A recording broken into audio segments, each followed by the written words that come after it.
मैं सार्थक रंजन, पप्पू यादव जी का पुत्र, और मैं नहीं चाहता था कि हमारी मुलाकात ऐसे हो, पर जैसे पापा कहते हैं कि समय और परिस्थिति के सामने किसी का बस नहीं चलता है, तो प्रणाम स्वीकार करिए मेरा। और मैं कल जो हुआ उसके बारे में बात करना चाह रहा हूँ। कल दो घटनाएं हुई, एक जो बिल्कुल नहीं होनी चाहिए थी और दूसरी के बारे में सोच के सुकून मिलता है। कल हम सब ने मिलके एक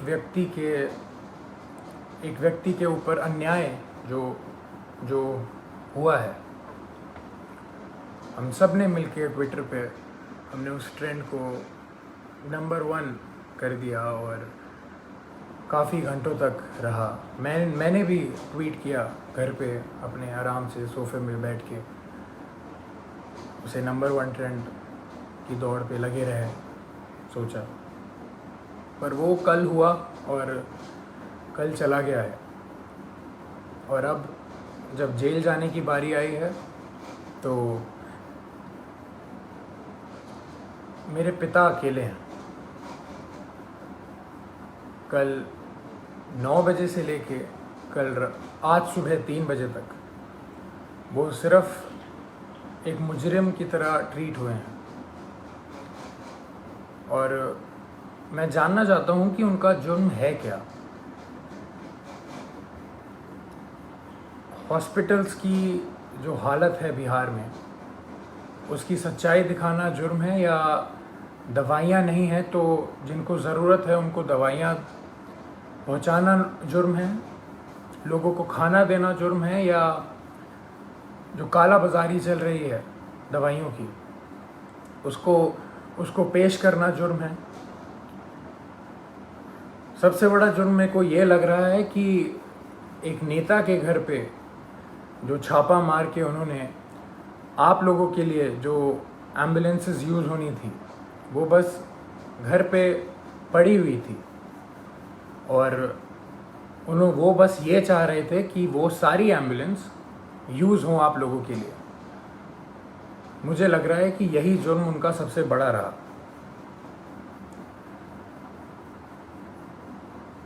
अपना परिवार छोड़ के उन्होंने बिहार के हर एक परिवार के लिए काम करना सही समझा।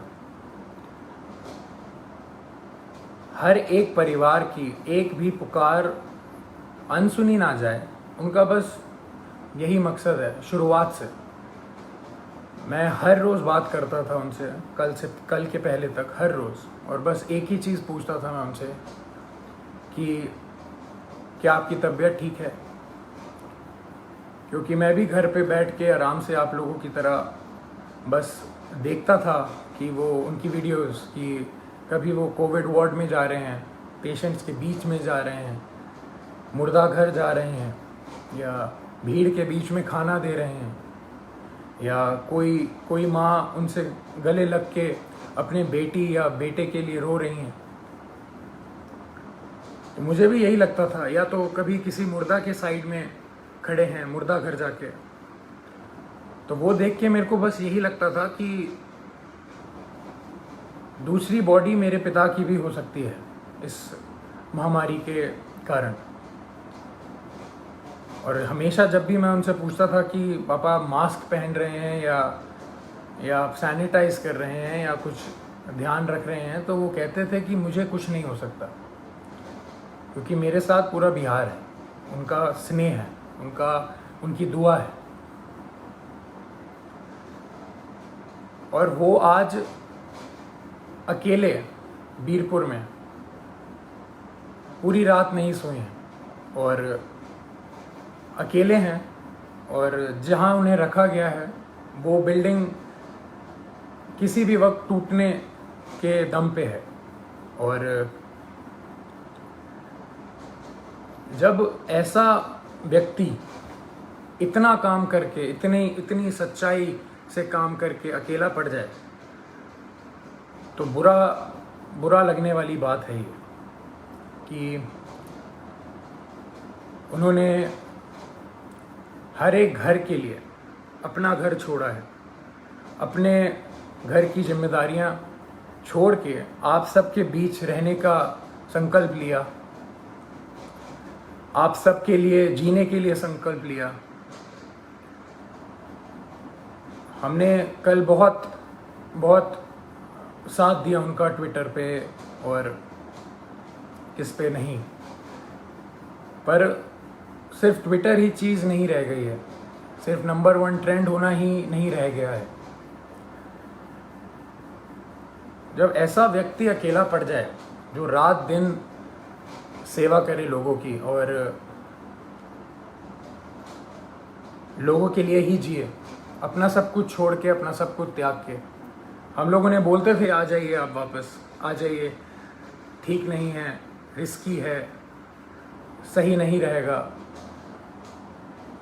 मगर उनका एक ही कहना था हमेशा कि बिहार के लोगों को मेरी ज़रूरत है और मैं बस वही कर रहा हूँ।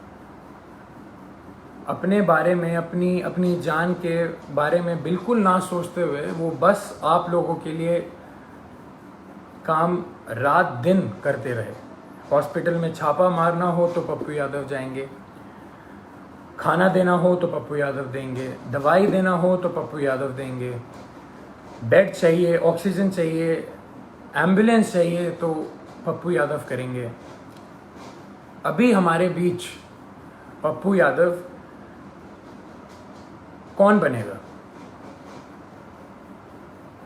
कहाँ से लाएंगे हम दूसरा? हम उन्हें अकेला इस टाइम पे नहीं छोड़ सकते। मैं बेटा हूँ इसलिए ये सारी बातें कर रहा हूँ, नहीं। अगर मैं सिर्फ एक बेटे की तरह सोचता तो शायद मैं उनको ज़बरदस्ती बहुत पहले घर बुला चुका होता, पर मैं एक नागरिक की तरह सोचूं तो बहुत बुरा लग रहा है। जो आदमी रात दिन एक करके सिर्फ दूसरों के लिए जिए और उसके साथ ऐसा अन्याय हो, ये बिल्कुल मंजूर नहीं है, ना हम लोगों को मंजूर करना चाहिए। मैं पहली बार आया हूँ आप सबके सामने और ये बिल्कुल भी एक्सेप्ट करने वाली चीज़ नहीं है जो हुआ है मेरे पिता के साथ। कल से हुए जा रहा है और अभी भी हो रहा है। बाढ़ का पानी हो, बाढ़ के पानी में चलना हो, या इस महामारी के टाइम पे हॉस्पिटल जाना हो, या भीड़ में जाना हो, या मुर्दा घर जाना हो, तो सिर्फ पप्पू यादव ही जाएगा। और जेल जाना हो तो सिर्फ मेरे पिता पप्पू यादव ही जाएंगे। ऐसा क्यों? ऐसा मैं समझ नहीं रहा हूँ, ऐसा हो क्यों रहा है? ऐसा होता क्यों है? हमेशा एक आदमी जब दूसरों के लिए जिए जा रहा है 2400 घंटे, तो जब उसको ज़रूरत पड़ती है तो वो हमेशा अकेला कैसे पड़ जाता है? हमेशा उसकी आंखों में आंसू रहते हैं हर एक काम करने के बाद। हम अकेले पड़ जाते हैं, उसका पूरा परिवार अकेले पड़ जाता है। हम क्यों अकेले रह जाते हैं जब वो व्यक्ति रात दिन बस दूसरों के लिए जीता है? तो दूसरे क्यों नहीं खड़े हो सकते उसके लिए? क्यों नहीं आवाज़ निकाल सकते? क्यों नहीं हम, अगर एक पप्पू यादव बिहार के लिए इतना कर सकता है तो सोचिए 2 पप्पू यादव या 10 पप्पू यादव या 1 लाख पप्पू यादव कितना करेंगे।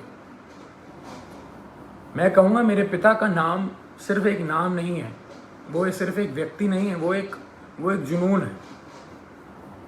वो जुनून हर एक के अंदर रहता है। मेरे अंदर भी है, मेरी बहन के अंदर भी है, मेरे भाई के अंदर भी है, और आप सब के अंदर। वो सारा जुनून एक साथ अगर काम करे तो हमारा जो पहला पप्पू यादव है वो कभी अकेला नहीं पड़ेगा। मैं दिल से खुशगुजार हूँ आप सबका कि हम सब ने कल बहुत बहुत प्यार दिया, बहुत स्नेह दिया मेरे पिता को, पर अभी रुकने की बारी नहीं है। उनको अभी तक हरास किया जा रहा है। जैसे कल रात से वो सोए नहीं हैं, खाए नहीं हैं, उनको दवाइयाँ उनको दवाई खानी होती है, उनको शुगर है, उनका 1.25 महीने पहले ऑपरेशन हुआ है, राइट पैर की नसें उनकी वीक हैं तो खून सर्कुलेशन नहीं होता है उनके राइट पैर में अच्छे से। और किस जुर्म में ये सज़ा उनको दी जा रही है, मैं ये पूछना चाहता हूँ। और जिनकी वजह से हो रहा है वो बहुत अच्छे से जानते हैं कौन कौन है, और ये बिल्कुल ना समझें कि किसी को नहीं पता है कि किसकी वजह से हो रहा है ये और क्यों हो रहा है। यहाँ कोई बच्चा नहीं है और कोई डरा हुआ नहीं है। पप्पू यादव ना कभी किसी से डरा है, ना कभी डरेगा। जब ये जुनून हर एक के अंदर है और हर एक बंदा, हर एक माँ, हर एक बेटी, हर एक भाई जब उसके पीछे खड़ा रहेगा और उसको पूरा विश्वास है कि हर एक बिहार का व्यक्ति उनके साथ है, वो कल साबित हुआ है। मैं बस ये कह रहा हूँ कि वो सिर्फ कल पे ही सीमित नहीं होना चाहिए, ये मुहिम चलती रहनी चाहिए। यही मेरे पिता का सबसे बड़ी जीत है। उनको पद से कोई लेना देना नहीं है। उनकी सबसे बड़ी जीत ही इसमें है कि उनके साथ सारे सच्चे लोग खड़े रहें, पूरा बिहार खड़े रहे, बिहार खुश रहे।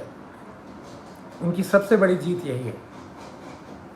तो जब हम सब में ये जुनून है तो हम सब मिलके इस मुहिम को, इस भ्रष्टाचार के खिलाफ जो हमने मुहिम छेड़ी है, जो ये भ्रष्टाचार मेरे पिता के खिलाफ हो रहा है, जिस जुर्म में जो कोई नहीं बता सकता, जो कोई बता ही नहीं सकता कि जुर्म है क्या। मैं चाहूँगा हम सब एक साथ मिलके इस भ्रष्टाचार के खिलाफ जो मुहिम मेरे पिता ने छेड़ी है, लाखों की कतार में हम एक सब मिलके इसके खिलाफ आवाज़ उठाएं और मेरे पिता को जो जीत हमेशा देखी है उन्होंने बिहार के लिए, वो रास्ता, वो राह, वो पथ पे हम सबको चलते रहना है। इसी में उनकी सबसे बड़ी खुशी और सबसे बड़ी जीत है।